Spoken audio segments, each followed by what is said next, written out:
Hey, this is Rob Pittman with you, and I'm here to teach you some about early American history. The question is, do I mask or do I not mask? I'm around nobody, so it's off with the mask. All right, so the topic we got today is sharecroppers. Were African Americans really free after Reconstruction, which I taught you guys a little bit about in class. So, just as a review, we got Reconstruction, 1865 to the late 1870s. 13th through the 15th Amendments were passed. I want you to take a moment and think about what they did. What was the 13th, the 14th, and the 15th? Think about it. 13th, frees the slaves. 14th, makes the slaves citizens. And the 15th said, hey, and you get some rights. We also had the radical Republicans who took control of the government and punished the South. Why? Because they fought a war for slavery. Then we got African Americans were voted into office more than ever before. Over here, we can see the first group of African Americans that were in our National Congress. Now, question is, how did the whites get back the power that they got? And it comes down to the election of Rutherford B. Hayes and Samuel Tilden. All right, so the Republicans, they retreated from egalitarianism. If you do not know what that means, I want you to look it up. Now, in the election of 1876, we had Hayes versus Tilden. The election was so close, they went to the Congress to have to vote it out. They went through several rounds of voting, nothing was getting settled, and then Hayes made a deal with the Democrats that said, we're going to take our federal troops out of your states and let you guys have control again. And you got to realize, at this time, Republicans were the liberals and the forward thinkers, and the Democrats were the conservatives and the entrenched group. So the Democrats, they're like, well, we're going to take back power and make sure that African Americans are put down. So, subjugation on all levels. The first thing they did was they had to take away the right to vote. Because if you think back 2 slides, can the white Democrats have power if there's African Americans in here? I feel like Weatherman now, right, by the way. If they're African Americans in the National Congress. So they take away the right to vote, which is disenfranchisement. It's not saying, no, you can no longer have a McDonald's. It's saying, no, you no longer have the right to vote. One of the first things they did was they created a poll tax. This is money you had to pay to vote. Here's a receipt from 1897. This is from Miller County, Arkansas. This is for a white guy that could make it. But I just wanted you guys to realize, like, you had to present this every time you went up to vote. And if you didn't have that, you were out of luck. African Americans who had been slaves didn't have a lot of money. All right. Some of these were like, you know, it cost $1, $1.45. They had the poll tax all the way up until the 1950s. Okay. They also had a literacy test. You know, if you were a former slave, did you necessarily go to school? Oh no, you can't read or write. You can't pass the test. Plus the test had, you know, it was basic knowledge that you should know, but not a lot of people know. Mrs. Down and I, we've given the literacy test in previous years, and a lot of you guys would fail it. You also had the grandfather clause, which said that if your grandpa didn't vote, you don't get a vote.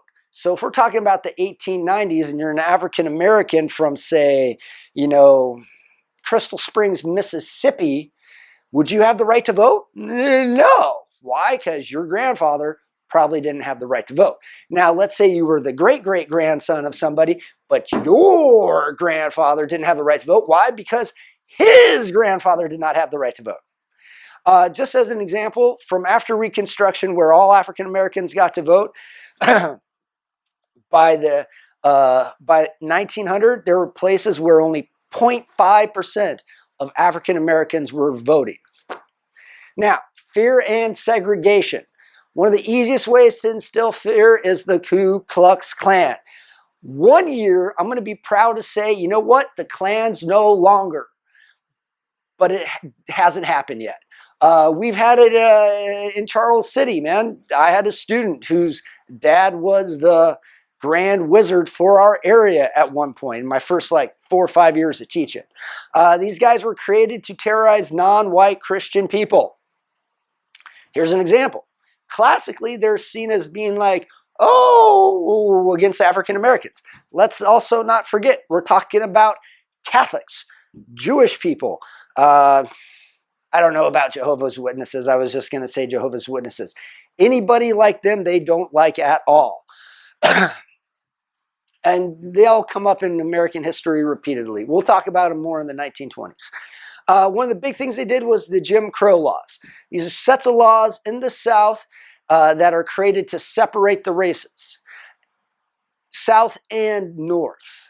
All right. In Iowa, we had things called the Sunshine Law, where if you're an African, the Sundown Law, where if you're an African American, you do not go out of your house after sundown.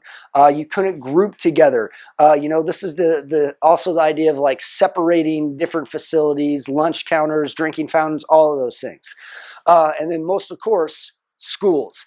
I want to also point out in Western America, this is Hispanics, Native Americans. They also dealt with some of this. When we talk about how desegregation ended, I'll highlight how actually the first desegregation of schools was in California and not the Brown versus Board of Education that we usually consider it to necessarily be.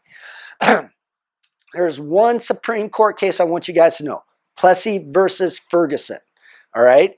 Plessy is a African American who tries to sit in a railroad car, and the people are like, no, you have to go to this separate car. And he's like, but the 14th, 15th Amendment. It goes to the Supreme Court, and they say in 1895 that it is all right if it is separate but equal. Now, the big topic is sharecropping, which is an economic bondage. All right. Here's a picture of it here.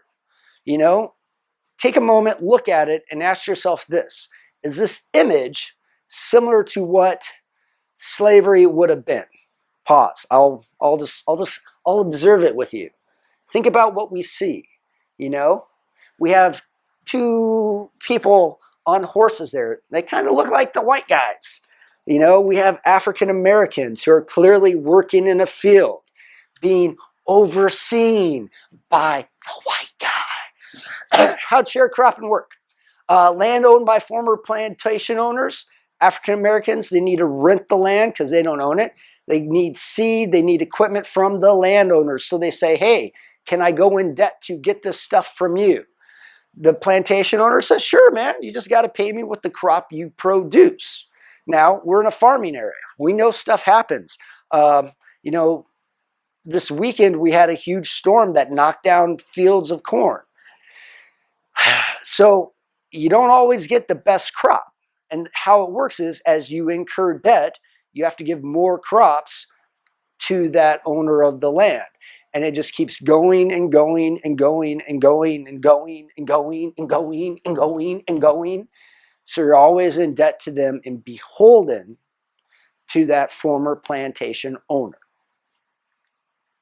All right, here's your guys' assignment that you got to do today that we are then going to discuss in class. You got to do a sharecropper visual primary source analysis. First off, find a picture of a sharecropper, all right?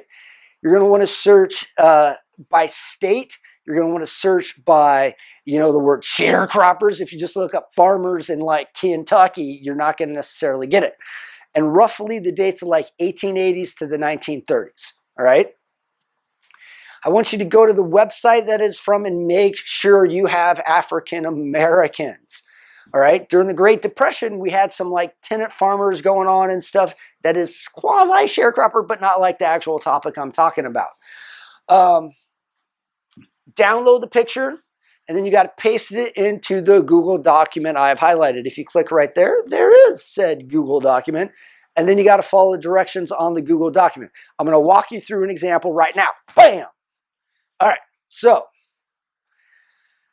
imagine you have the Google document, and then I took this picture and I pasted it into my Google Doc. All right. Step one is I got to divide it into quadrants. So I go whoosh, whoosh, whoosh, whoosh. It's divided into quadrants. This is 1, 2, 3, and 4. My first step, and you'll see a little 4 square box below, is I got to start writing down details. I got to talk about what I see. You know, first off, it's leaning. All right. So, you know, structure leans to the left.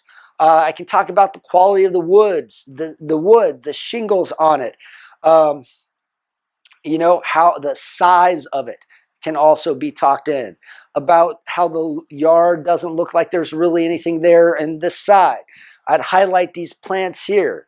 I do not know what that plant is. It might look a little bit, I don't know if it's a flower. I think it's like maybe kind of garden.